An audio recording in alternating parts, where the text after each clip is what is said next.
4 piece মাছের রেজালা করবো, একটা পেঁয়াজ লাগবে, 5-6টা কাজু লাগবে, একটু চারমগজ লাগবে, পরিমাণটা বলে দিচ্ছি। তাহলে ওরা দেখে দেখে, এখন তো ফোনের যুগ হয়েছে, করে করে মানুষ দেখছে।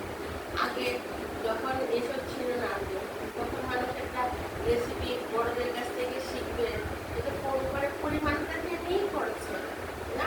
বা আগে অনেক আগে পেপার টেপারের মধ্যে যে রেসিপিগুলো দিত, লিখে লিখে দিত, দুটো পেঁয়াজ, কাঁচা লঙ্কা, তাহলে করতে সুবিধা হয়।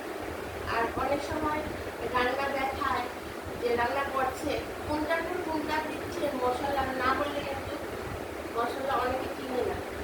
যারা সবসময় রান্নাবাড়ি করে ওরা চিনে, ওরা অনেক অনেক মশলা চিনে না। আর আমি তো পুরো ঘরোয়া প্রকারে দিয়ে করছি, মুখে বলে বলে দিচ্ছি।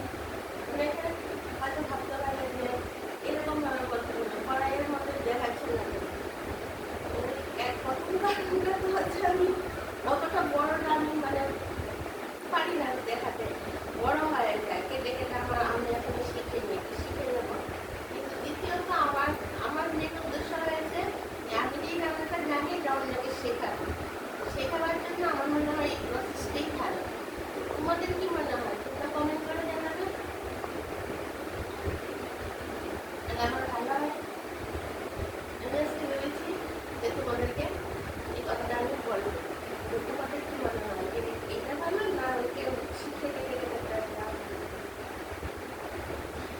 যাই হোক, আজকে আমার রেসিপিগুলো দেখেছি কিনা যাই না, আজকেও অনেক দিয়েছি, প্রতিদিনই যাবো। আর তো দুপুরেও আসছি লাঞ্চে। আর গরমটা তো কি পড়েছে দেখেছো, সাংঘাতিক গরম পড়েছে।